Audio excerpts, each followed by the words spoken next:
Hola, ¿qué tal? En esta oportunidad les traigo una pequeña descripción topográfica de la anatomía del corazón. Como saben, me llamo Patrick y soy un fanático de la anatomía.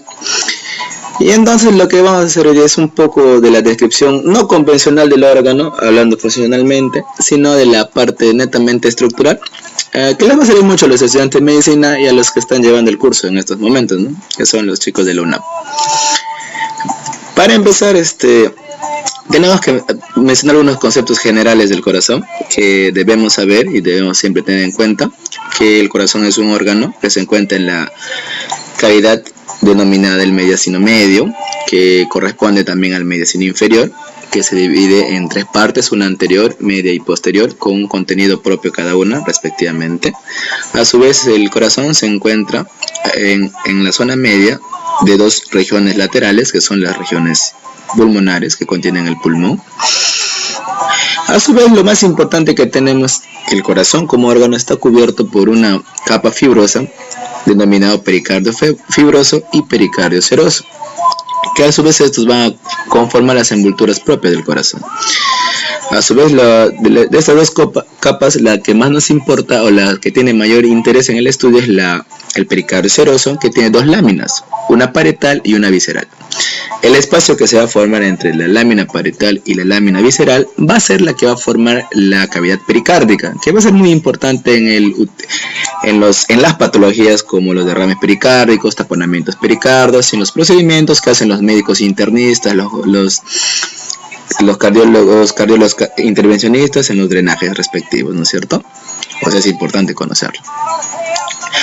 Y empezando con la descripción anatómica brevemente, vamos a tener en cuenta que el corazón va a presentar tres caras, una anterior esternocostal, una inferior diafragmática y una lateral izquierda o pulmonar, que son las descripciones que se tienen de estas caras.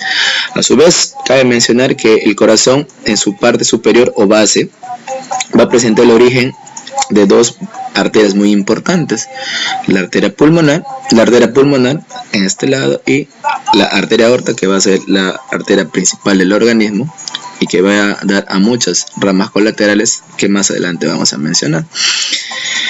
Obviamente a lo adelante el corazón tiene una base, tiene un vértice que pueden ver claramente acá, y a su vez vamos a encontrar que el drenaje de todo el organismo, de todo el ecosistema del cuerpo, se va a dar también en el corazón, y luego va a iniciar el sistema cardiovascular con su función adecuada.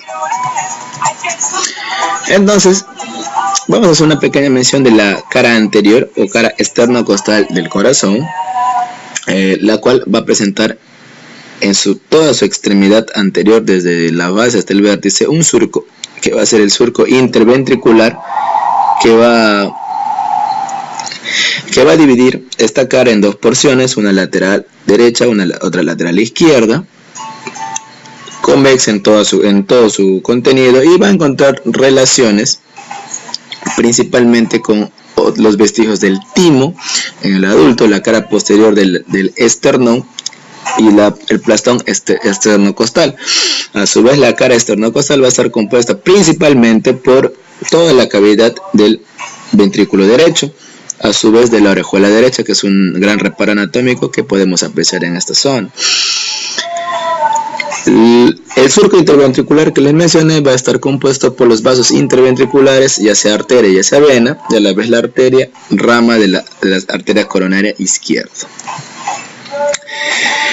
Un reparo anatómico interesante es lo que se encuentra en la base, ya lo mencioné hace un momento, que es la emergencia de la arteria pulmonar y la arteria aorta, que conjuntamente van a formar el pedículo arterial del corazón, que va a estar limitado por la lámina parietal del pericardio seroso. A su vez, ya podemos ir viendo un poquito la presencia de la vena cava superior y de la vena cava inferior, que son las que van a drenar en nuestra cavidad cardíaca. Luego tenemos dos pequeños esquemitas de la cara inferior o diafragmática, que se encuentra apoyada sobre el músculo diafragma, de ahí su nombre, y haciendo la acotación de que el diafragma tiene dos porciones, una porción periférica muscular, una porción medio tendinosa y obviamente el corazón se va a encontrar en el centro tendinoso del diafragma, específicamente en el foliolo anterior. Lo importante de esta carita es que presenta un surquito, como pueden apreciar, un surco interventricular posterior, donde van a estar también los vasos interventriculares posteriores. La arteria, en este caso, ramita de la coronaria derecha. A nivel del superior al surco vamos a encontrar el seno coronario, que es la dilatación venosa dentro del corazón. Superiormente la cara posterior de la aurícula izquierda, donde podemos ver la emergencia de las venas pulmonares y este pequeño espacio que sería el espacio del seno oblicuo del pericardio, ¿no? Entonces, esto ya son las partes importantes o los detalles de esta carita, que nos va a permitir una mayor complejidad para su descripción. A su vez, como vemos acá, ya se manifiesta aún más claro la vena cava inferior, que va a llevar el drenaje venoso de la parte inferior del cuerpo hacia el corazón. Muy bien. Luego vamos con una de las caritas que tiene no muchas complicaciones, que es la cara pulmonar izquierda. Como ustedes pueden apreciar, está conformada en su totalidad por la superficie del ventrículo izquierdo, donde además podemos apreciar como anexo la orejuela del lado izquierdo correspondiente, que tiene muchas diferencias con respecto a la orejuela del lado derecho, que ya vamos a mencionarlas más adelante. Entonces, para poder entender esto que estamos mencionando, vale la acotación de hacer una pequeña distribución general del corazón. Como vemos acá, una imagen simple, no muy complicada, donde podemos ver al corazón dividido en dos partes, una derecha y una izquierda. Entonces, para entender la funcionalidad del corazón, sabemos que el corazón hace dos movimientos de sístole y diástole, de contracción y dilatación respectivamente, para poder hacer el bombeo de la sangre e iniciar la circulación de forma adecuada. Lo primero que tenemos que entender es que todo inicia en la aurícula derecha, con la desembocadura de la vena cava superior, la vena cava inferior, que van a traer sangre venosa, que va a ingresar a la aurícula derecha. Estas a su vez van a pasar al ventrículo derecho, por los movimientos de contracción, a través de una válvula, un sistema valvular que va a separar estas dos cavidades. Vamos a ver eso más adelante. Y en el ventrículo derecho va a iniciarse y van a hacer el tronco de la arteria pulmonar, que vemos en este lado, que también tiene un sistema valvular propio que se denominan valvas. Esta a su vez va a llevar a través de las arterias pulmonares derecha e izquierda hacia el hilo pulmonar toda la sangre venosa de nuestro organismo al pulmón para hacer su proceso de detoxificación. Luego, la sangre rica en oxígeno sin dióxido de carbono va a regresar nuevamente a la economía del organismo, específicamente a la aurícula izquierda, a través de las venas pulmonares, que generalmente son 4 a 3 o a veces 2 inclusive, raíces anatómicas, y luego se va a transportar hacia el ventrículo izquierdo a través también de su propio sistema valvular, que en este caso se llamaría la bicúspida o válvula mitral, y luego va a dar origen al nacimiento de la arteria aorta, y la sangre va a eyectarse por este conducto. Y ahí empieza la circulación mayor. Lo que hace un rato mencionamos fue la circulación menor en grandes rasgos, ¿no? Es lo que tiene de importancia el funcionamiento cardíaco. En esta otra imagen vemos un poquito más importante y detallado las partes anatómicas precisas. Como vemos, este es un corte coronal, donde vemos la división del ventrículo izquierdo y el ventrículo derecho a través de esta estructura que se conoce como tabique muscular o tabique interventricular, que es en su porción muscular. Superiormente tiene una porción fibrosa o tendinosa que se va a seguir separando. Tiene su propio sistema valvular, como lo mencioné. A la derecha válvula tricúspide, a la izquierda válvula bicúspide. Válvula tricúspide porque presenta 3 valvas septales, que son anterior, posterior y septal, y lo dejamos hasta ahí. Una válvula bicúspide o mitral, que presenta una válvula anterior, una válvula posterior. Como lo mencioné, tanto la arteria aorta como el tronco pulmonar van a presentar un sistema de valvas que van a permitir y van a facilitar el pase de la sangre a través de estos vasos. Es importante conocerlo. Luego vemos superior y posteriormente a ambos ventrículos vamos a tener la presencia de las dos aurículas, tanto la derecha y tanto la izquierda. Resumiendo la función de las aurículas, podemos decir lo siguiente, que la aurícula derecha sirve para el drenaje de toda la sangre de la economía del organismo, y la aurícula izquierda recibe la sangre rica en oxígeno que va a servir y va a ser útil para la economía del organismo. Haciendo una pequeña y breve descripción general de las cavidades propias del organismo, mencioné que podemos dividir el corazón en dos partes, una derecha y una izquierda, y a su vez eso dividirlo en dos partes suplementarias, que son el ventrículo y la aurícula o atrio.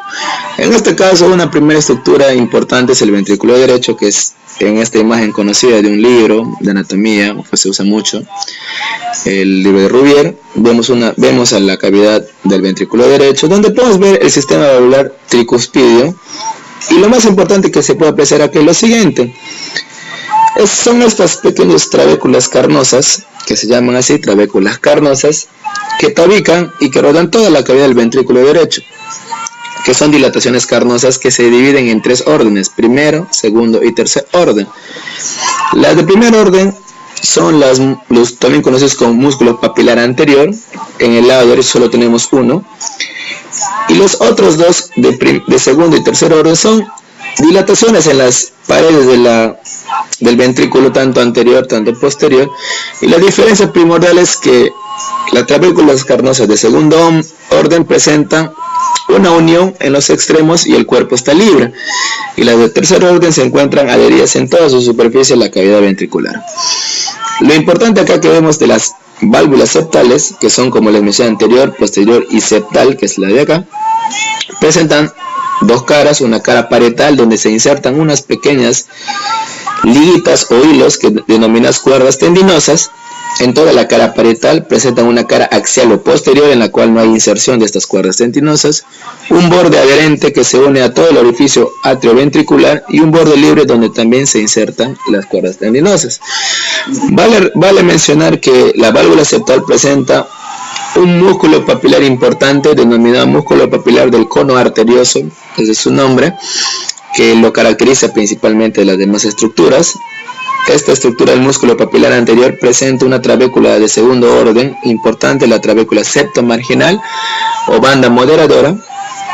Luego tenemos superiormente a la válvula septal el reborde del ventrículo derecho, denominado cresta supraventricular o espolón de Wolf, y por arriba de esta una pequeña dilatación denominado cono arterioso.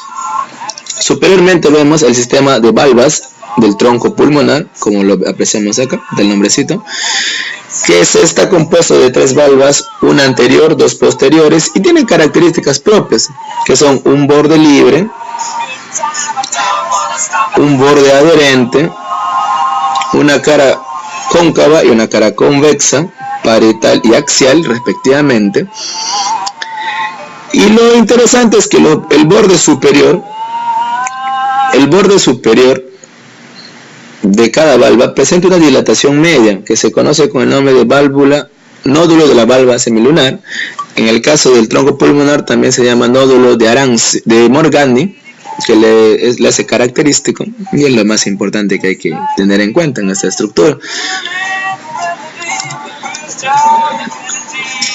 Luego tenemos a la aurícula derecha, que vemos esta pequeña imagen también, donde tenemos algunos reparos importantes. Por ejemplo, tenemos la desembocadura de la vena cava superior, de la cava inferior. Tenemos la fosita oval, que es esta depresión en la pared de la aurícula. Tenemos también el limbo de la fosa oval. Luego tenemos el orificio del seno coronario, el orificio de la vena coronaria, para ser más claro, más entendible. Y lo importante es que este orificio presenta una pequeña válvula denominada válvula del seno coronario o válvula de Tebecio. Luego tenemos el orificio de la vena cava inferior, que presenta su válvula también, que se llama válvula de Eustaquio o válvula de la vena cava inferior. No olvidarnos que la vena cava superior no cuenta con una válvula importante. Lo que hay que mencionar es que la aurícula derecha presenta 6 caras. La cara lateral también comparte con la del lado opuesto con la aurícula izquierda y forman el tabique interatrial, que es toda esta estructura.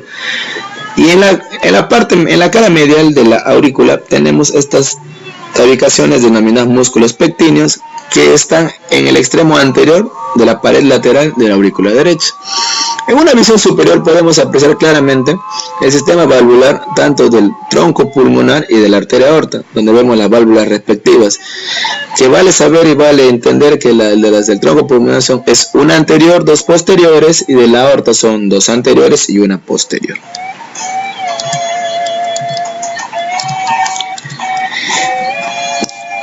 Luego tenemos acá el ventrículo y la aurícula del lado izquierdo. En el lado izquierdo tenemos un sistema bicuspidio conformado por una valva septal anterior, valva septal posterior y un músculo papilar posterior y un músculo papilar anterior. Lo importante acá es, las características son similares al lado derecho, obviamente el número es diferente, acá son 2, en la derecha son 3, y lo importante es que el ventrículo izquierdo presenta solo dos caras, una medial que comparte con el tabique interventricular, una cara lateral y la tabicación de los respectivos músculos de las trabéculas carnosas, que son de segundo, tercer y de primer orden. Vale mencionar que las cuerdas tendinosas se insertan de la misma manera que el lado opuesto, y una característica importante es que las cuerdas tendinosas de la valva anterior principalmente son de tercer orden, y eso vale mencionar que el orden de las cuerdas tendinosas va a ir de primero al segundo y al tercer orden, siendo las de primer orden las que se inserten en el borde adherente cerca del orificio, de segundo orden las que se inserten en la cara parietal en la parte media, y de tercer orden las que se inserten en el borde libre. Luego tenemos en la aurícula. Lo más importante de la aurícula izquierda es que presenta una depresión denominada fosita preceptal con un repliegue superior, repliegue de la fosita preceptal, y en la pared posterior presenta los orificios de las venas pulmonares. Este es el sistema valvular bicuspidio, simple y conciso. Bueno, eso es todo por ahora. Solo hacer un pequeño hincapié en estas pequeñas estructuras que nos van a servir a entender mucho más la anatomía del corazón. Nos vemos pronto en otro videito. Cuídense y bye.